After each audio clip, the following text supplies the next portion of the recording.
teman lagi jaya, abang sayang. Lagi terpuruk, abang ditendang. Ya, jadi benar-benar harus kerjasama. Nah, kenapa kita harus bersinergi? Karena firman Tuhan jelaskan. Karena kami adalah kawan sekerja Allah dan kamu adalah ladang Allah dan bangunan Allah. Ya. Apa maksudnya kawan sekerja? Kawan sekerja itu adalah para anak-anak Tuhan, umat tebusan, khususnya para pelayan Tuhan, ikut ambil bagian dalam karya Allah. Sekali lagi saya mau katakan, ikut bagian dalam karya Allah, sehingga setiap bentuk pelayanan yang kita lakukan itu sebenarnya merupakan manifestasi atau representasi dari pelayanan Allah sendiri. Jadi apa yang kita lakukan ini, baik WL, singer, pemain musik, penyampai firman Tuhan atau penyambut tamu, itu adalah representasi dari apa yang Allah inginkan. Kalau di dalam dunia tuh kita jadi ambasador, duta besar. Tidak mungkin seorang pemimpin negara menunjuk seorang untuk menjadi duta besar tapi yang mempunyai karakternya tidak baik. Latar belakang hidupnya yang gak benar, gak mungkin. Begitu pula dengan para gembala atau pemimpin dalam ladang Tuhan. Pasti memilih orang yang baik.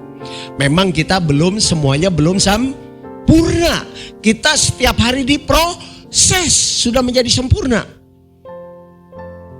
Ada beberapa teman saya, kalau saya bilang, bro, kapan ke gereja bro? Nanti deh pak, saya masih berdosa. Pertanyaannya, sampai kapan berhenti dosanya? Kalau dia bilang, bro melayani bro, saya belum layak pak. Sampai kapan Anda bisa tahu Anda layak? Justru untuk berkenan di mata Tuhan dan layak, kita harus menghampiri tata hadirat Tuhan. Semakin dekat dengan Tuhan, kita semakin disempurnakan, semakin diproses, semakin diperlengkapi. Terkadang untuk melayani itu ya, seperti orang berenang, mesti dijorokin. Saya ingat sekali tahun 90-an Pak, awal sama almarhum Bapak Pendeta Bini Gelungan, mantu dari Om Ho, beliau kan dulu sekum ya. Jemaat kami di Ebenezer dulu 300 orang sekali ibadah. Saya disuruh pimpin pujian. Waduh, pertama pimpin pujian gemeter loh. Coba kalau yang baru pertama pimpin, betul gak? Bagusnya puji Tuhan gak bocor saya. Kalau bocor repot kan. Ini air pancoran dari mana nih gitu kan. Serius, gemeter. Tapi lama-lama sudah terbiasa. Ya. Lama-lama sudah terbiasa. Ya. Sampai sekarang kami melayani terus di penjara ya. Istri saya tadinya gak pernah ikut, sekarang ikut terus. Saya masuk penjara mana dia ikut terus. Tapi bukan untuk sama-sama ditahan atau di penjara ya. Ya. Saya masuk ke Cipinang ngikut, saya masuk ke Tangerang ngikut, saya masuk ke Bekasi ngikut, saya masuk ke Nusa Kambangan ngikut. Ya. Cirebon ngikut, Sukamiskin, Bancoy di Bandung ikut juga. Jadi seperti itu. Ada pepatah dunia mengatakan Allah bisa karena biasa, jadi mesti dibiasakan. Memang segala sesuatu yang baru itu terasa sulit kalau belum dicoba, belum dijalani. Tapi kalau saudara bisa mendapat kesempatan untuk melayani, itu satu kehormatan dan kemuliaan Tuhan. Di situ dikatakan kawan sekerja Allah dan kamu adalah ladang Allah. Nah, apa nih maksudnya ladang Allah nih? Ya, ladang Allah adalah jemaat sebagai ladang Allah yang siap ditaburi benih firman Tuhan, ya, sehingga bisa menjadi ladang yang potensial, ya, yang bisa menghasilkan hasil yang produktif, ya, sehingga mendatangkan atau menciptakan karya Allah dalam kehidupan sehari-hari. Jadi setiap firman Tuhan yang disampaikan oleh hamba Tuhan, siapapun dia, itu bermanfaat buat kita. Untuk membentuk dan memproses kehidupan kita, supaya pada waktu kita melaksanakan tugas kita sehari-hari,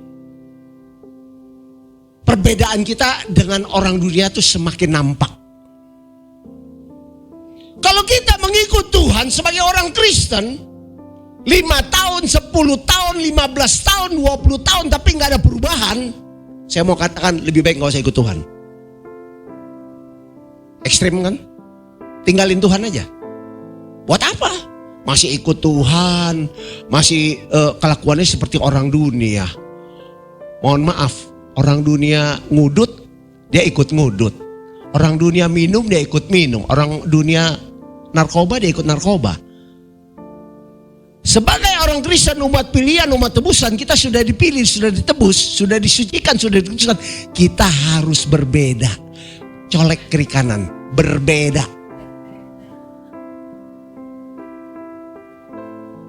Berbeda bukan berarti tampil mewah, setiap hari harus pakai jas seperti saya sama penggembala, bukan. Dari sikap hidupnya harus berbeda. Kalau dulu ngomelin anak buah, keluar kata-kata binatang. Sekarang diganti, kata-kata buah-buahan aja, apel lu, anggur lu, pisang lu gitu. Ya, harus seperti itu, harus berbeda. Ya, kalau nggak berbeda percuma. Seperti yang tadi saya katakan, saya sering sampaikan, kalung salib, tato salib gede-gede.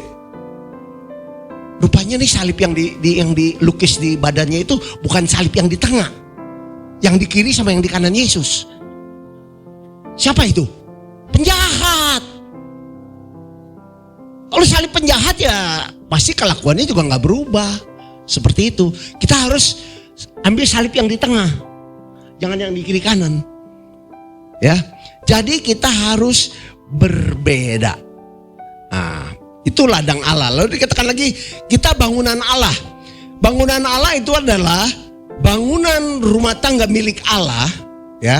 Bangunan rumah tangga milik Allah yang siap satu sama lain saling membangun dalam kehidupan berjemaat.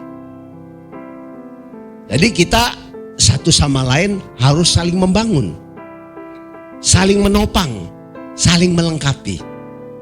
Ya, emang semua orang kan punya background latar belakang berbeda-beda. Dari belakang kehidupan, keluarga, rumah tangga, asal muasal, pendidikan dan yang lain-lain. Tapi kita berbeda bukan berarti untuk bercerai-berai. Tapi untuk bersatu, saling melengkapi, saling mengisi, saling menopang. Sehingga karya Allah bisa dinyatakan melalui sinergi kita. Nah, sekarang yang menarik. Mengapa kita dijadikan kawan sekerja Allah? Kalau Pak Paulin punya perusahaan, lalu saya diajak partner kerjasama, saya bangga gak? Halo? Belum pada makan atau kekenyangan nih? Kok nggak ada respon? Pak Paulin punya perusahaan besar, sukses. Saya dipanggil sebagai rekan sekerjanya. Kalau saudara dipanggil seperti saya, senang gak? Nah, ini yang panggil saudara, Tuhan di atas segala Tuhan dan Raja di atas segala Raja loh. Tepuk tangan buat Tuhan. Kalau Pak Paulin sebagai pengusaha yang sukses panggil saya, berarti saya dipercaya gak? Nggak mungkin kalau kehidupan saya nggak benar. Pak Paulin ngajak saya untuk bekerja sama. Ini kita dipanggil Tuhan, berarti Tuhan percaya gak sama kita? Percaya. Ya. Kita bersyukur kalau kita dijadikan rekan sekerja Allah. Ya. Apa dasarnya Tuhan mau jadikan kita rekan sekerja Allah? Karena dalam Yohanes 1 ayat 12, boleh ditampilkan, dibantu ya. Semua orang yang menerimanya diberinya kuasa untuk menjadi anak-anak Allah. Kalau kita menjadi anak-anak Allah, berarti kita hari waris surga. Selain hari waris surga, juga warga negara kita adalah warga negara kerajaan Allah. Bayangkan, kita manusia yang berdosa, yang gak layak, tapi dilayakkan oleh Tuhan untuk menjadi kawan sekerja Allah. Itu satu hal yang luar biasa. Ya. Tadi saya kasih contoh Pak Paulin. Kalau misalkan wali kota atau bupati Tangerang, sini masih Jakarta Pak ya? Jakarta Barat atau Utara? Barat. Saya dipanggil sama Pak Wali Kota. Pak Heru, ayo jadi sinergi saya. Senang nggak? Pak